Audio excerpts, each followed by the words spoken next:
다음 사연입니다.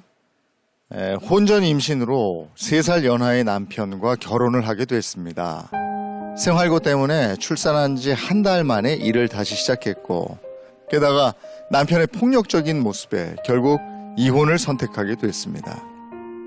하지만 매달 120만 원씩 양육비를 보내기로 한 남편은 작년 3월부터는 양육비도 끊기고 소식도 끊겼습니다. 두 아이를 데리고 어떻게 살아가야 할지 막막하기만 합니다.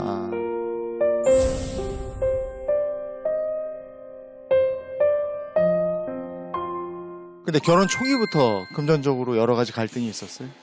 네, 남편이 일을 저보다 더 막내 직원으로 같은 회사에 있었는데 네. 막내 직원으로 있었기 때문에 좀 금전적으로 굉장히 적게 월급을 받고 일을 했고 저는 좀 많이 돈을 벌었던 백화점 매니저로 일을 했어요. 네, 매니저 특성상 임신하면 일을 그만둬야 돼요. 그래서 남편이 또 자기도 일이 힘들다고 아기 난 지 일주일도 안 돼서 그만뒀어요. 아이고. 네, 그래서 어떻게 살았어요? 제가 2주 만에 이제 이렇게 면접을 보러 갔고요. 아이 낳고 2주 만에요? 네, 그리고 한 달 만에 일을 시작을 했어요. 네. 세상에. 아니 어떻게 지금 그리고 그 집에 버리고 없는 상태에서 임신해서 네. 아기 낳고 있는데 남편이 그렇게 직장을 관두고 뭐 이런 거. 저는 몰랐죠. 그때는 아. 콩깍지가 씌었으니까 아. 몰랐던 거죠. 당시에 보증금 1,000만 원짜리 제 돈 주고 이제 월세방에 살았어요. 그러다가 네. 아기를 낳고 그만두고 신랑도 그만두게 되니까 시댁에 같이 살게 됐거든요. 네. 네, 시어머니하고도 굉장히 안 좋았고 제가 나이가 많다고 굉장히 싫어하셨어요. 못마땅해 하셨고 그것뿐만 아니라 저랑 시어머니랑 18살 차이가 났었어요. 네. 그래서 기싸움을 좀 하시고 저를 많이 괴롭히셨어요. 그래서 좀 많이 안 좋게 지내왔었어요. 예. 그러니까 결정적으로 시댁에서 나오게 된 계기가 어떤 거예요? 한 3개월 살다가 제가 나왔어요. 그 이유가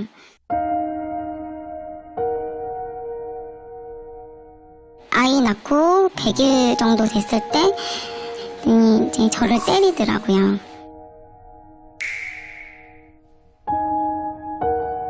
머리채를 잡고 어머. 예, 이렇게 주먹으로 때리고 어디를 때려요? 주먹으로? 머리를, 예, 주먹으로 머리를 때려요? 예. 전 남편이 야구 선수였거든요. 죄송.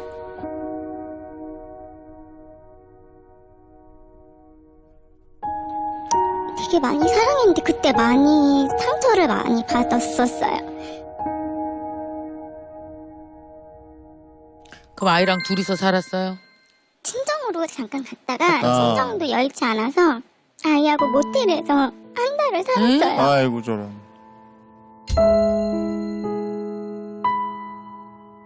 그 어린애랑 100일 지난 애랑 모텔에서 네, 살았어요? 그렇게 살아서 아이고. 이제 아는 언니가 단칸방이라도 얻으라고 500만 원을 빌려줘서 이제 직장 근처에서 살게 됐고요. 아이는 근데- 어디다 맡겼어요, 그럼? 누가 길러줬어요? 데리고 다녔어요. 애기를? 직장애를 네.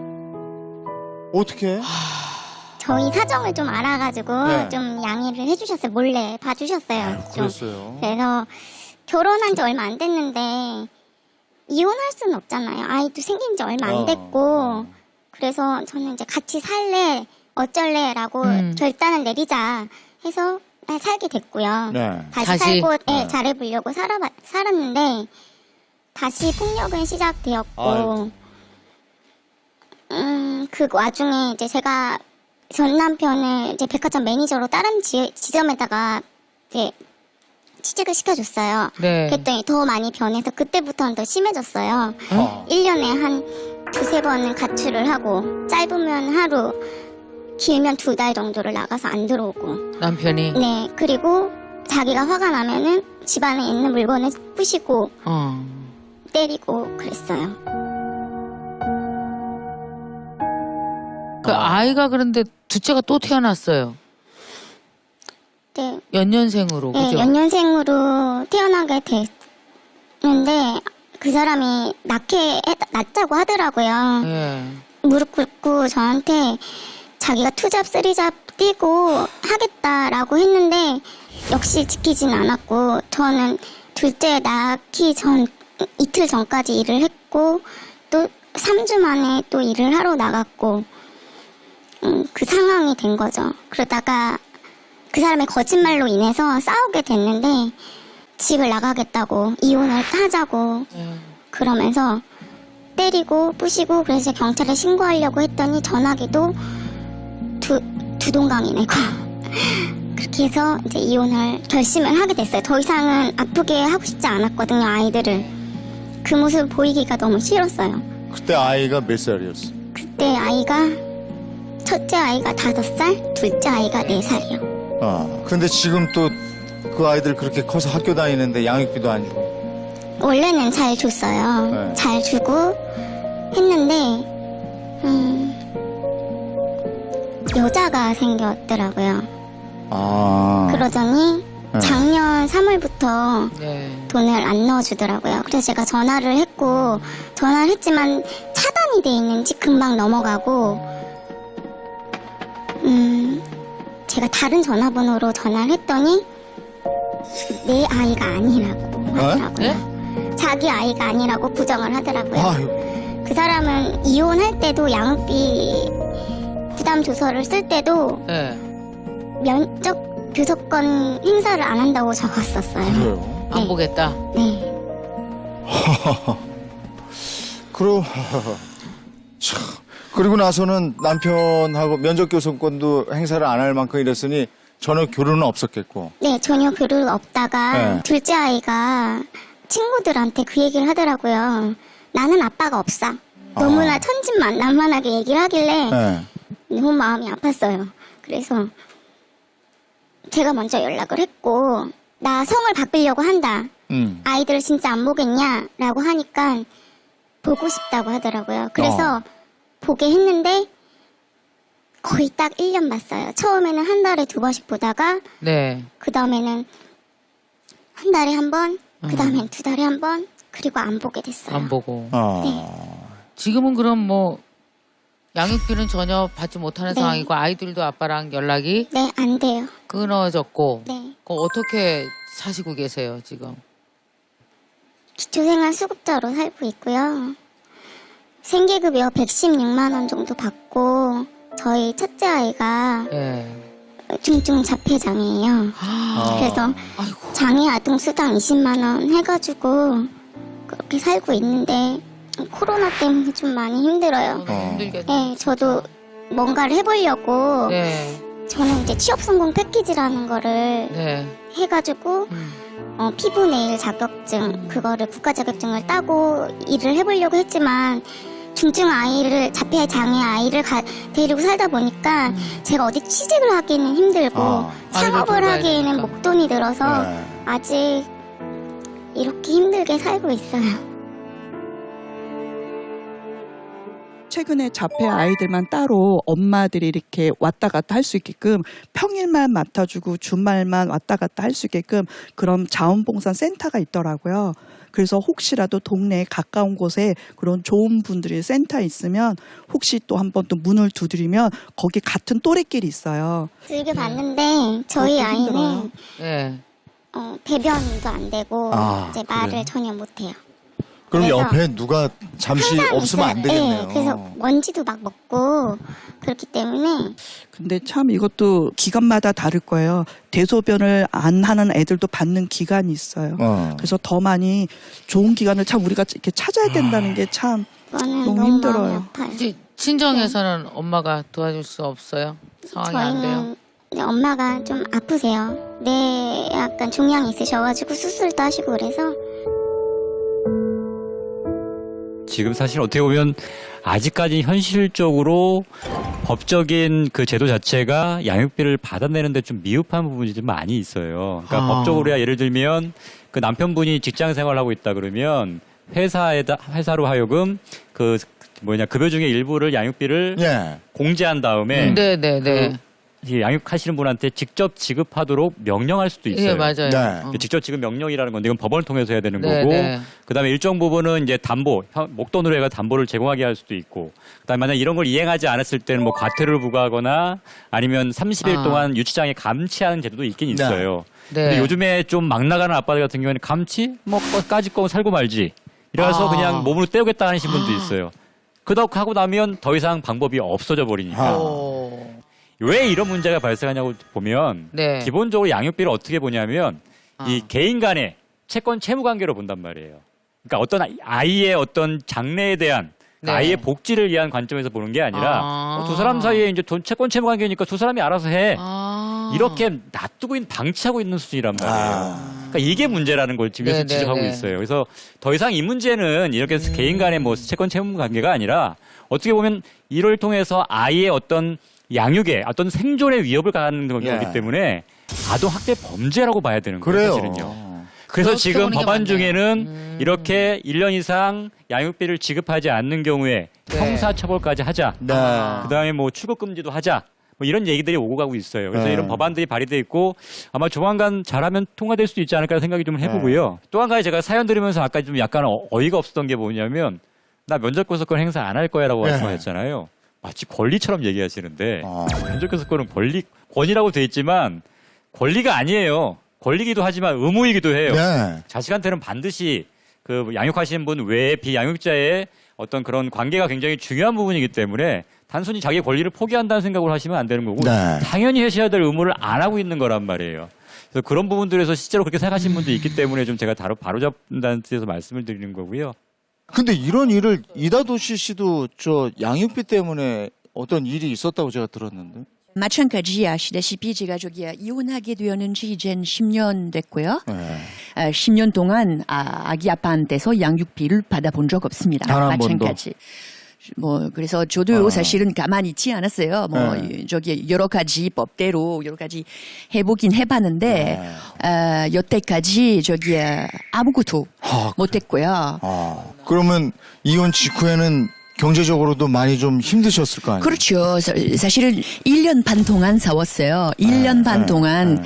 그럼 1년 반 변호사 비 내고, 아시다시피 이혼할 때 모든 재산 다 압류가 됐고, 네. 더 이상 아무것도 손댈 수도 없고, 제가 애들을 키우고 있었어요. 그동안. 애들이 날마다 먹어야 되고 학교에 가야 되니까 상당히 어려웠고요. 다행히 1년 반 지나고 나서 이혼 재판 내렸을 때 똑같이 애들을 맡았고 친권, 양육권 그리고 남아 있었던 재산 맡았어요. 역시. 그러면서도 애들하고 아빠가 계속 무슨 관계가 유지될 수 있게끔 네. 역사가 반복되지 않게끔 제가 아빠하고 관계가 그거 소중하다고 생각했었거든요. 그래서 2주마다 한 번 아빠를 만나는 걸로 네. 하고 그리고 거기서 제사 때도 제사. 보냈어요. 명절도 보내줄게 제가 어. 동의했었어요. 예.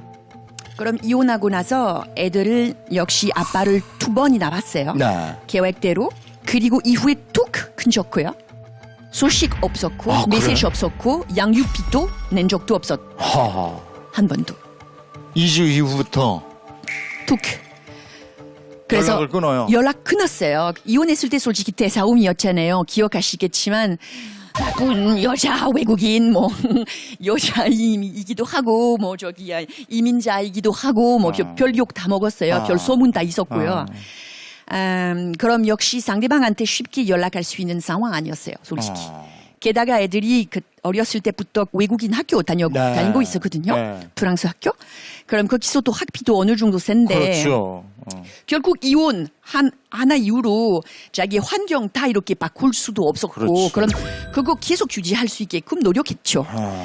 방송도 그때 당시 방송만 하고 있었던 내가 아무리도 예능적으로 일했었기 때문에 더 이상 할 수 없었잖아요. 저도 사실은 별로 웃고 싶지 않았어요, 더 이상.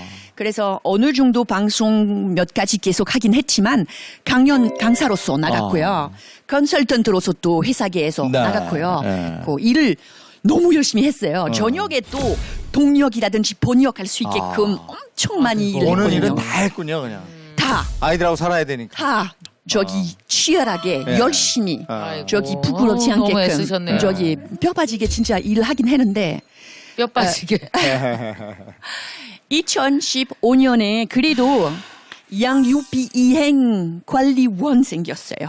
아. 그거 생겼을 때 만세 아. 힘 받다 이젠 드디어 이제 받을 수 있겠구나. 뭐가 왜냐하면 네. 양육비 이행법을 보면 오호 역시 엄격하다 이렇게 보여요. 사실은 마지막 단계가 감치 집행까지 가요. 네, 네. 역시 저기 무게가 있겠지 믿고 합시다. 네. 그럼 당연하게 모두 서류 다 했죠. 네. 저기야 네. 기대하긴 했어요. 네.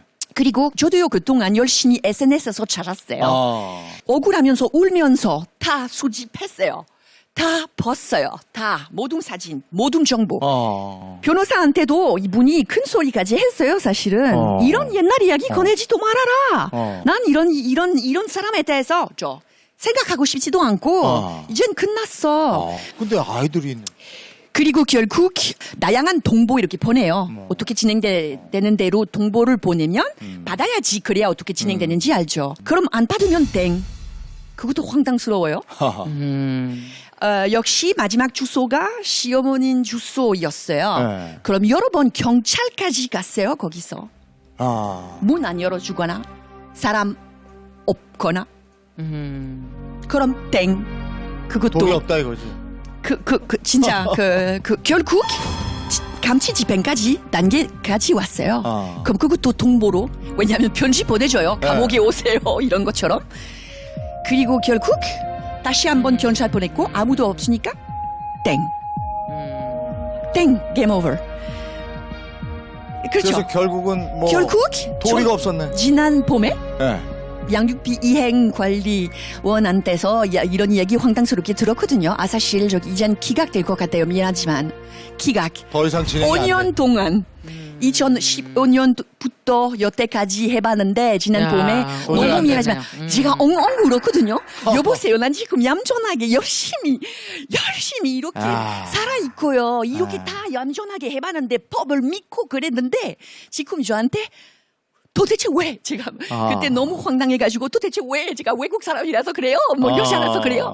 도대체 왜? 진짜 너무 많이 황당했어요. 근데 변호사분이 나한테 너무 미안하다고 자기 혼자 아니에요. 90% 정도, 80% 얼마 정도 사람들이 다들 똑같은 상황이에요. 기각된다고. 이 법이 말이죠. 구멍 워낙 많아가지고 너무 약한 법이라 우리가 지금 빈손으로 싸우고 있어요. 아무것도 할 수 없어요. 그들 최선을 다했어요. 저도요 알아요. 덕분에 엄청 많은 정보 얻었거든요. 시대에 대해서 뭐 다 얻었어요. 근데 아무것도 할 수 없어요. 그럼 너무너무 많이 속상해가지고 범죄인이거든요. 저기 자기 새끼를 버리는 사람들이고 대한민국 법을 무시하는 사람들이고 가해자 저 아니에요. 저 아니에요. 난 내 새끼를 보호하기 위해서 최선을 다했던 엄마고요. 이렇게 당하고 나서 저기 열심히 살고 싶었고 애들을 제대로 키우고 싶었고 그냥 오케이 나도 시끄럽게 하고 싶지도 않았어요. 우리나라에서 지금 저기 아주 심각하게 저출산 문제 때문에 고생하고 있잖아요. 아시다시피 한 여성 앞에서 0.9 애들을 밖에 못 낳아요. 그만큼 신경 못 쓰면 어떻겠습니까? 그렇죠. 아이들의 양육 교육 신경 써야죠. 설마. 네. 그리고 지금 국가한테서 돈 달라는 그런 달령도 아니고 네. 자기의 법 이행 제대로 될 수 있게끔 도와만 달라는 부탁이지요. 절대로 동정심을 부탁드리는 게 아니에요. 그거 절대로 우리를 불쌍하게 보지도 마세요. 지금 우리가 애들을 제대로 키우고 싶어서 그렇죠. 근데